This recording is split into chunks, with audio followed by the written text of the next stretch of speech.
Hello friends, welcome to our channel. तो last video हमने complete किया एक्सरसाइज 9.2। अब बढ़ते हैं एक्सरसाइज 9.3 की तरफ। तो 9.3 आप देख पा रहे हो। इसको स्टार्ट करने से पहले थोड़ा सा जान लें जो इम्पोर्टेंट बातें हैं। हमने 9.2 में जो क्वेश्चंस किए मोस्टली एक फार्मूला यूज़ किया, कौन सा? Surface area. चाहे वो सरफेस एरिया क्यूब का हो, क्यूबॉइड का हो या सिलेंडर का हो, मोस्टली हमने फार्मूला यूज़ किया। तो हमें ये पता होना चाहिए कि किस सिचुएशन में हम सरफेस एरिया फाइंड करते हैं और किस सिचुएशन में हम वॉल्यूम फाइंड करते हैं। ठीक है, तो किस सिचुएशन में करते हैं? अगर हमारे कोई फिगर है, अगर उसकी बाउंड्री पर वर्क हो रहा है, मीन्स वॉल्स पर, दीवारों पर काम हो रहा है, तो वहाँ पर हम सरफेस एरिया फाइंड करते हैं। एंड अगर अमाउंट अंदर फिल करने की बात हो, कोई मटेरियल है, कोई उसको फिल करने की यानी क्वांटिटी या अमाउंट की बात हो, तो उसमें हम वॉल्यूम फाइंड करते हैं। ठीक है, समझ आ गया होगा। अगर किसी भी फिगर है, हमारा क्यूब हो या क्यूबॉइड या सिलेंड्रिकल कोई भी शेप है, अगर उसकी बाउंड्री पर वर्क हो रहा है, जैसे कि मानो एक संदूक है, किस शेप में हमारा, किस शेप में, मान लो कीवर्ड शेप में, अगर उसे पेंट करना है तो पेंट की क्या कितना रिक्वायरमेंट होगी पेंट की हमें, तो उस केस में हम क्या निकालेंगे? Surface area. क्योंकि हमारा जितना सरफेस एरिया होगा उतना ही हमें क्या चाहिए? मटेरियल चाहिए। पेंट करने के लिए पेंट चाहिए उतना ही। ठीक है, अगर संदूक में कोई चीज़ फिल करनी है, अंदर कितना आ सकता है, तो वहाँ उस केस में हमें वॉल्यूम फाइंड करना पड़ेगा। आई होप अच्छे से समझ आ गया होगा। एक और एग्जांपल साथ लेते हैं। जैसे अगर कोई भी एक हमारे पास देखा होगा, जो गेहूं का अनाज पर भरते हैं, सिलिंड्रिकल शेप में होती है टंकी जो हमारी अनाज फिल करते हैं। तो अगर उस टंकी को जो टंकी हमारी अनाज की, उस टंकी को पेंट करना है, देखा होगा पेंट कर देते हैं कई बार। तो अगर उसमें पेंट करना है तो कितना पेंट चाहिए, किसके इक्वल चाहिए? तो उसमें हमें सरफेस एरिया फाइंड करेंगे कि हमें किसके इक्वल चाहिए?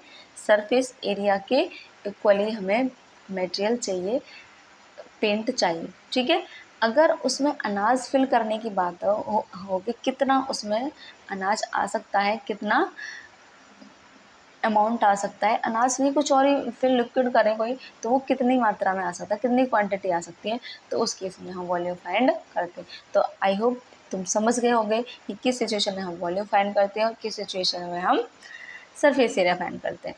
ठीक है, तो आपको कोई कन्फ्यूजन नहीं होनी चाहिए अब। तो अब जो हमारी 9.3 एक्सरसाइज रहने वाली है ये, तो इसमें मोस्टली क्या फाइंड करेंगे हम? वॉल्यूम। ठीक है, तो आप देख रहे हो फर्स्ट क्वेश्चन है, given A cylindrical tank, in which situation will you find surface area and in which situation volume. तो किस केस में आप, किस सिचुएशन में आप सरफेस एरिया फाइंड करोगे और किस सिचुएशन में आप वॉल्यूम। तो मैंने आपको बता ही दिया है। ठीक है, आप बता ही दोगे।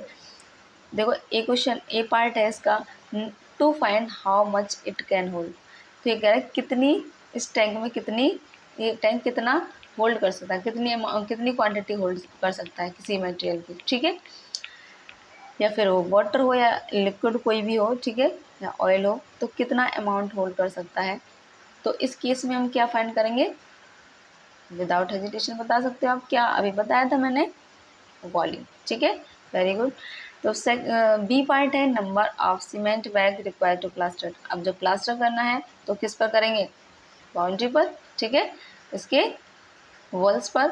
तो अब क्या फाइंड करेंगे इस केस में हम? कितना मटेरियल चाहिए, कितना सीमेंट चाहिए। ठीक है, तो यहाँ पे सरफेस एरिया। और सी है, to find the number of smaller tank that can be filled with water from it. तो ये कह रहा है इस टैंक को खाली करने के लिए कितने छोटे छोटे स्मॉल टैंक हमें फिल करने पड़ेंगे। ठीक है, तो यहाँ पर क्वांटिटी की बात हो रही है, तो यहाँ पे भी क्या फाइंड करेंगे हम? वॉल्यूम। तो समझ आ गया होगा आपको ये क्वेश्चन। तो हम आंसर लिख लेंगे इसकी। क्वेश्चन नंबर फर्स्ट, 9.3 का क्वेश्चन नंबर फर्स्ट है। फर्स्ट का ए पार्ट अभी जाना हमने, क्या फाइंड करेंगे? वॉल्यूम।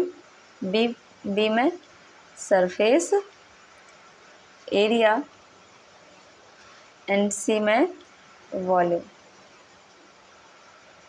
ठीक है, तो आई होप ये क्वेश्चन आपको बहुत अच्छे से समझ आ गया होगा। तो मिलते हैं नेक्स्ट क्वेश्चन, नेक्स्ट वीडियो में नेक्स्ट क्वेश्चन के साथ। Thanks for watching.